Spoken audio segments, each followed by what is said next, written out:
ಹಿಂಪಡೆಯಲೇಬೇಕು. ಕೇಂದ್ರ ಸರ್ಕಾರ ತಂದಿರೋ 4 ಕಾಯ್ದೆಗಳನ್ನು ನಾವು ಒಪ್ಪೋದಿಲ್ಲ. ಇನ್ಕ್ಲಾಬ್ ಜಿಂದಾಬಾದ್, ಇನ್ಕ್ಲಾಬ್ ಜಿಂದಾಬಾದ್.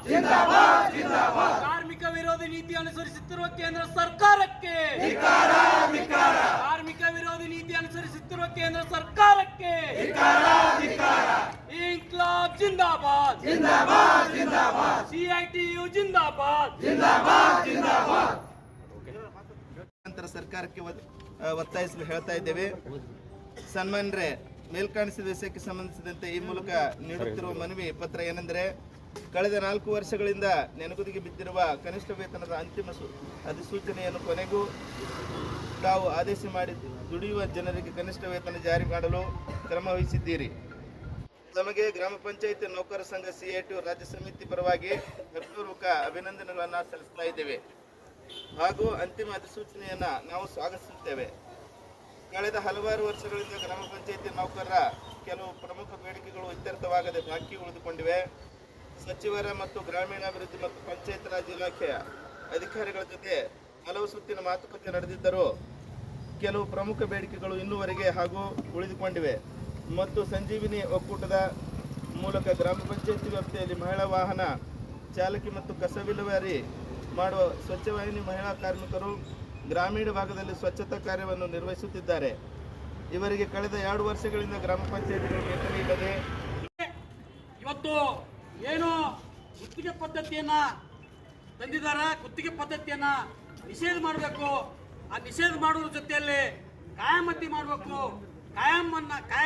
ಕಾಯಮ ನೌಕರಿಗಳನ್ನ ತುಂಬಬೇಕು ಅನ್ನೋ ಮಾತನ್ನ ಈ ಸಂದರ್ಭದಲ್ಲಿ ಹೇಳುತ್ತಾ, ಈ ಒಂದು ಏನು ಕಾರ್ಮಿಕ ಕಾನೂನುಗಳು ಇವತ್ತು ರಾಜ್ಯ ಸರ್ಕಾರ ವಾಪಸ್ ಮಾಡಬೇಕು. ಕೇಂದ್ರ ಸರ್ಕಾರ ಏನು ಜಾರಿಗೊಳಿಸಿದೆ ಅದನ್ನ ತಿದ್ದುಪಡಿ ಮಾಡಿ ಕಾರ್ಮಿಕರಿಗೆ ಅನುಕೂಲ ಆಗುವ ರೀತಿಯಲ್ಲಿ ಇವತ್ತು ತಿದ್ದುಪಡಿ ಮಾಡಿ ಅವುಗಳನ್ನು ಆದೇಶ ಮಾಡಬೇಕು ಅಂತೇಳಿ ಈ ಒಂದು ಸಂದರ್ಭದಲ್ಲಿ ನಾವು ಒತ್ತಾಯ ಮಾಡ್ತೀವಿ ಸರ್ಕಾರಕ್ಕೆ, ಮುಖ್ಯಮಂತ್ರಿಗಳಿಗೆ. ಮತ್ತು ಈ ಒಂದು ಹೋರಾಟ, ನಮ್ಮ ಹೋರಾಟ ನಿರಂತರವಾಗಿ ಇರ್ತದೆ. ಈಗಾಗಲೇ 5-6 ವರ್ಷಗಳಿಂದ, ಈಗಾಗಲೇ 2024ರಲ್ಲಿ ಫ್ರೀಡಂ ಪಾರ್ಕ್ನಲ್ಲಿ ರಾಜ್ಯ ಮಟ್ಟದ ಹೋರಾಟಗಳಾಗಿವೆ. ಅದೇ ರೀತಿ ಜಿಲ್ಲಾ ಮಟ್ಟದಲ್ಲಿ ಕೂಡ ಅನೇಕ ಹೋರಾಟಗಳಾಗಿವೆ.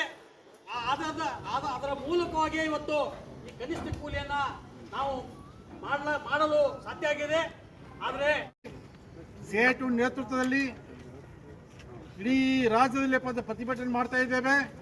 ಈ ಪ್ರತಿಭಟನೆ ಮಾಡ್ತಕ್ಕಂಥ ಉದ್ದೇಶ ಏನು, ಇವತ್ತು ಯಾಕೆ ಕಾರ್ಮಿಕರು ಬೀದಿಗೆ ಬಂದು ಹೋರಾಟ ಮಾಡ್ತಾ ಇದ್ದಾರೆ ಅಂತಂದರೆ, ಕನಿಷ್ಠ ಕೂಲಿಗಾಗಿ ಹೋರಾಟ ಅಂತಕ್ಕಂಥ ಡಿಮ್ಯಾಂಡ್ ಇಟ್ಕೊಂಡು 36,000 ರೂಪಾಯಿ ಕನಿಷ್ಠ ಬೇಡಿಕೆ ಇದೆ ನಮ್ಮದು. ಮೊನ್ನೆ ತಾವೆಲ್ಲ ಕೆಲವು ಪ್ರಶ್ನೆ ಬರ್ಬೋದು, ಈಗಾಗಲೇ ಮೊನ್ನೆ ಸ್ಟೇಟ್ಮೆಂಟ್ ಕೊಟ್ಟಿದ್ದಾರೆ ಕನಿಷ್ಠ ಕೂಲಿ ಮಾಡಿದಾರಲ್ಲ ಅಂತಂದು. ಆದರೆ ಅದು ಸಮರ್ಪಕವಾಗಿ ಆಗಿಲ್ಲ. ಸುಮಾರು 81 ಉದ್ಯಮಿಗಳನ್ನ ಮಾಡಿದ್ದಾರೆ, ಅದು ಸೇರ್ಪಡೆ ಆಗಿದೆ. ಇನ್ನು ಲಕ್ಷಾಂತರ ಕಾರ್ಮಿಕರು, ಲಕ್ಷಾಂತರ ಮಹಿಳೆಯರು, ಗಾರ್ಮೆಂಟ್ ಕೆಲಸ ಮಾಡ್ತಕ್ಕಂಥ ಕಾರ್ಮಿಕರಿದ್ದಾರೆ. ಆಮೇಲೆ ಇದರಲ್ಲಿ ಗಾರ್ಮೆಂಟ್ ಜೊತೆಗೆ ಕೈಮುಖದ ಕೆಲಸ ಮಾಡ್ತ ಕಾರ್ಮಿಕರಿದ್ದಾರೆ. ಅವರು ಕೂಡ ಕನಿಷ್ಠ ಕೂಲಿ ಕೊಡ್ಬೇಕಂತೇಳಿ 36,000 ರೂಪಾಯಿ ವೈಜ್ಞಾನಿಕ ಆಧಾರದಲ್ಲಿ ಒಬ್ಬ ಕುಟುಂಬ ನಡಿಬೇಕಾಯ್ತು ಅಂತಾರೆ. ಗಂಡ, ಹೆಂಡತಿ, ಮಕ್ಕಳು, ಒಂದು ಕುಟುಂಬದ ನಿರ್ವಹಣೆ ಮಾಡಬೇಕಾಯ್ತು ಅಂತಾರೆ. ಕನಿಷ್ಠ ಒಂದು 36,000 ರೂಪಾಯಿ ಬೇಡಿಕೆ ಇಟ್ಕೊಂಡು CITU ಸ್ಟಡಿ ಮಾಡಿಟ್ಟಿದ್ದಾರೆ. ಯಾಕಂತಾರೆ ಈ ಬೆಲೆ ಏರಿಕೆ ಸೂಚ್ಯಂಕನುಗುಣವಾಗಿ 33% ಕೇಳ್ತಾ ಇದ್ದೀವಿ. ಯಾಕೆ ಇಂದಿನ ದಿನಮಾನಗಳಲ್ಲಿ ಬೆಲೆ ಏರಿಕೆ ಸಿಕ್ಕಾಪಟ್ಟೆ ಆಗಿದೆ. ಅದ್ರ ಜೊತೆ ಮನೆ ಬಾಡಿಗೆ ಜಾಸ್ತಿ ಆಗಿದೆ, ಸಿಲಿಂಡರ್ ಕೂಡ ಜಾಸ್ತಿ ಆಗಿದೆ. ಅದ್ರ ಜೊತೆಗೆ ಜೀವನ ಅವಶ್ಯಕ ವಸ್ತುಗಳು ರೇಟ್ ಜಾಸ್ತಿ ಆಗಿದೆ. ಆಮೇಲೆ ಶಿಕ್ಷಣ ವೆಚ್ಚ ಜಾಸ್ತಿ ಆಗ್ತದೆ, ಆರೋಗ್ಯ ವೆಚ್ಚ ಜಾಸ್ತಿ ಆಗ್ತದೆ. ಇಂಥ ದಿನಮಾನಗಳಲ್ಲಿ ಕನಿಷ್ಠ ಕೂಲಿ 36,000 ಕೇಳ್ತಾ ಇದ್ದೀವಿ. ಆದರೆ ಕನಿಷ್ಠ ಮಟ್ಟದ ಜೀವನ ಮಾಡಬೇಕಾದ್ರೆ ಗಂಡ ಹೆಂಡತಿ ಮಕ್ಕಳು ಜೀವನ ಮಾಡ್ಬೇಕಂತಾರೆ ಒಂದು 36,000 ರೂಪಾಯಿ ಸರ್ಕಾರ ಕೊಟ್ಟರೆ ಜೀವನ ಮಾಡೋಕ್ಕೆ ಸಾಧ್ಯತೆ ಐತಿ. ಇರದೇಪ್ಪ ಅದು ಜೀವನ ಕಷ್ಟದಾಯಕ ಪರಿಸ್ಥಿತಿ ಎದುರಿಸ್ತಾ ಇದ್ದೀವಿ. ಆ ಹಿನ್ನೆಲೆಯಲ್ಲಿ ಈಗಾಗಲೇ ಈ ವಿಷಯ ಇದು ವಿರುದ್ಧವಾಗಿ ದುಡಿಯುವ ಜನತೆ ಶ್ರಮಜೀವ ಪರವಾಗಿ ಒಂದು ಎಡಪಕ್ಷ ನೇತೃತ್ವದಲ್ಲಿ CITU ನೇತೃತ್ವದಲ್ಲಿ ಇವತ್ತು ಪ್ರತಿಭಟನೆ ಆಗ್ತಾ ಇದೆ. ಸುಮಾರು 2023ರಿಂದ ಸುಮಾರು 4 ವರ್ಷಗಳಿಂದ ಹೋರಾಟಗಳು ಕಂಟಿನ್ಯೂ ಹೋರಾಟ ಮಾಡಿದ್ವಿ. ಆ ಹೋರಾಟ ಪ್ರತಿಫಲವಾಗಿ ಮನ್ಮನೆ ಜಾಸ್ತಿ ಮಾಡಿದ್ದಾರೆ. ಆದ್ರೆ ಇನ್ನೂ ಕೂಡ ಜಾಸ್ತಿ ಮಾಡ್ಬೇಕಂತ ನಾವು ಕಾರ್ಮಿಕರ ಆಕ್ರೋಶ ದಿನದಿಂದ ದಿನಕ್ಕೆ ಜಾಸ್ತಿ ಆಗ್ತಾ ಇದೆ. ಯಾಕಂದ್ರೆ ದುಡಿಯುವ ಜನ, ಶ್ರಮಿಸುವ ಜನ, ಸಂಪತ್ತು ಉತ್ಪಾದನೆ ಮಾಡ್ತಕ್ಕಂಥವ್ರು ಯಾರು? ಇಡೀ ಸಂಪತ್ತನ್ನು, ರಾಷ್ಟ್ರೀಯ ಸಂಪತ್ತು ಉತ್ಪಾದನೆ ಮಾಡ್ತಕ್ಕಂಥವ್ರು ಶ್ರಮಜೀವಿಗಳು. ಆ ಶ್ರಮಜೀವಿಗಳು ಉತ್ಪಾದನೆ ವೆಚ್ಚ ಜಾಸ್ತಿ ಆಗ್ತಾ ಇದೆ. ಆಮೇಲೆ ಶ್ರಮಜೀವಿಗಳು ಕೊಂಡ್ಕೊಳ್ಳೋ ಶಕ್ತಿ ಅಂತ ಕಡಿಮೆ ಆಗ್ತಾ ಇದೆ. ಜನ ಕೊಂಡ್ಕೊಳ್ಬೇಕಾದ್ರೆ ಅವ್ರು ಸಂಬಳ ಕೊಡಬೇಕು. ಇಲ್ಲಿಗೆ ಆರ್ಥಿಕ ಅಭಿವೃದ್ಧಿ ಆಗಲ್ಲ. ದೇಶದ ಆರ್ಥಿಕ ಅಭಿವೃದ್ಧಿ ಆಗಬೇಕಾದ್ರೆ ದುಡಿಯುವ ಜನತೆಗೆ, ಶ್ರಮಜೀವಿಗಳಿಗೆ ಅವ್ರಿಗೆ ನೆಮ್ಮದಿ ಜೀವನ ಮಾಡೋಕೆ ಕನಿಷ್ಠ ಕೂಲಿ ಕೊಟ್ಟಾಗ ಮಾತ್ರ ಆ ದೇಶದ ಒಂದು ಆರ್ಥಿಕ ವ್ಯವಸ್ಥೆ ಅಂತಂದ್ರೆ ಸಮತೋಲನದಲ್ಲಿ ಬರೋಕ್ಕೆ ಸಾಧ್ಯತೆ ಐತಿ. ಇರದಿದ್ರೆ ಜನತೆಯಲ್ಲಿ ಅಸಮಾಧಾನ, ಆಕ್ರೋಶ ಕೊನೆಗೊಂಡು ಜನತೆಯಲ್ಲಿ ಬೇರೆ ಬೇರೆ ಚಟುವಟಿಕೆ, ಆಕ್ರಮಣ ಚಟುವಟಿಕೆ, ಅರಾಜಕತೆ ವ್ಯವಸ್ಥೆ ನಿರ್ಮಾಣ ಆಗತಕ್ಕಂಥ ಪರಿಸ್ಥಿತಿ ಬರುತ್ತೆ. ಈ ಇರ್ತಕ್ಕಂಥ ಆಳುವ ಸರ್ಕಾರ, ಕೇಂದ್ರ ಸರ್ಕಾರ ಆಗಿರ್ಬೋದು, ರಾಜ್ಯ ಸರ್ಕಾರ ಆಗಿರ್ಬೋದು, ದುಡಿಯೋ ಜನಕ್ಕೆ ಕನಿಷ್ಠ ಕೂಲಿ ಕೊಡಬೇಕು. ಅವ್ರು ನೆಮ್ಮದಿ ಬದುಕು ಸಿಗಬೇಕಂತಕ್ಕಂಥದ್ದು ಈ ಒಂದು ನಮ್ಮ ಬೇಡಿಕೆ ಅದ. ಈ ಒಂದು ಬೇಡಿಕೆ ಇದ್ದು ಇಡೀ ರಾಜ್ಯದಲ್ಲಿ ಎಲ್ಲ ಲಕ್ಷಗಟ್ಟಲೆ ಕಾರ್ಮಿಕರ ಬೆಂಗಳೂರಲ್ಲಿ ಪ್ರತಿಭಟನೆ ಮಾಡ್ತಾ ಇದ್ದೇವೆ. ಬಿಜಾಪುರದಲ್ಲಿ ಆಗಿದೆ, ಎಲ್ಲ ಜಿಲ್ಲೆಗಳಲ್ಲಿ, ಎಲ್ಲ ತಾಲೂಕಲ್ಲಿ ಪಂಚಾಯತ್ ನೌಕರರು ಎಲ್ಲ ಒಟ್ಟು ಶ್ರಮಜೀವಿಗಳು ಹೋರಾಟ ಮಾಡ್ತಾ ಇದ್ವಿ. ಈ ಜೊತೆಗೆ ಅಂತಂದ್ರೆ ನಾವು ಇತ್ತೀಚೆಗೆ ನೋಡ್ತಾ ಇದ್ದೀವಿ, SIR ಅಂತ ನೀತಿ ನೋಡ್ತಾ ಇದ್ವಿ. SIR ಕೂಡ ಈ ಸಂದರ್ಭ ನಾವು ಕಂಟಿನ್ಯೂ ಮಾಡಬೇಕಾಗುತ್ತೆ. ಯಾಕಂದ್ರೆ ಶ್ರಮಜೀವಿಗಳಿಗೆ ಹೋರಾಟ ಮಾಡಿದ್ರೆ ಅವ್ರಿಗೆ ಮತ್ತೊಂದು ಹಕ್ಕನ್ನು ಕಸ್ಕೊಳ್ತಕ್ಕಂಥ ನೀತಿ ಅದರ SIR ಅದು ಸಮಗ್ರ ಪರಿಶೀಲನೆ ಕಾಯ್ದೆ ತಗೊಂಡ್ಬಂದು ಇಡೀಯಾಗಿ ಸುಮಾರು 13 ಜಿಲ್ಲೆಗಳಲ್ಲಿ ಆಗಿದೆ, 13 ರಾಜ್ಯಗಳಲ್ಲಿ ಆಗಿದೆ. ಅದನ್ನ ಕೂಡ ನೀತಿ ಕರ್ನಾಟಕಗಳು ಕೂಡ ಜಾರಿಗೆ ಆದರೆ ಮತದಾನ ಹಕ್ಕನ್ನು ಕೂಡ ಕಸ್ಕೊಳ್ತಕ್ಕಂಥ ಪರಿಸ್ಥಿತಿ ಅದ. ಈ ಸಲ SIR ವಿರುದ್ಧ ಮಾಡ್ತಾ ಇದ್ದೀವಿ. ಅದ್ರ ಜೊತೆಗೆ ಅಂತಂದ್ರೆ ಕಾರ್ಮಿಕ ನೀತಿ ಸಹಿತಿ 4 ಕಾರ್ಮಿಕ ನೀತಿ ಸಹಿತ ವಿರುದ್ಧ ಈಗಾಗಲೇ 12ನೇ ತಾರೀಕು ಇಡೀ ರಾಷ್ಟ್ರಾದ್ಯಂತ ಹೋರಾಟ ಮಾಡಿದ್ದೀವಿ.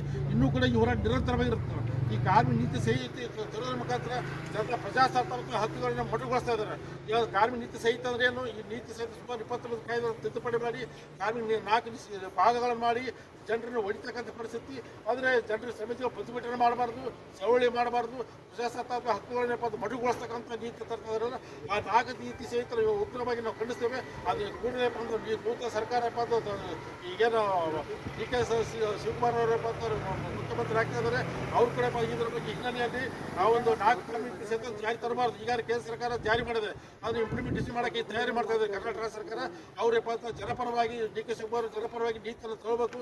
ಜನಪರವಾಗಿ ನೋಡೋಕೆ 4 ನೀತಿ ಸಹಿತಗಳನ್ನ ರದ್ದುಗೊಳಿಸಿ ನಾವು ತರಲ್ಲ ತಗೊಂಡು ಓಪನ್ ಸ್ಟೇಟ್ಮೆಂಟ್ ಕೊಡಬೇಕಂತ ಈ ಸಂದರ್ಭದಲ್ಲಿ ಮಾಧ್ಯಮ ಮುಖಾಂತರ ನಾವು ಮಾನ್ಯ ಮುಖ್ಯಮಂತ್ರಿ ಮುಂದೆ ಆಗ್ತಾ ಮುಖ್ಯಮಂತ್ರಿ ಮನವಿ ಮಾಡ್ಕೊತಾ ಇದ್ದೀವಿ.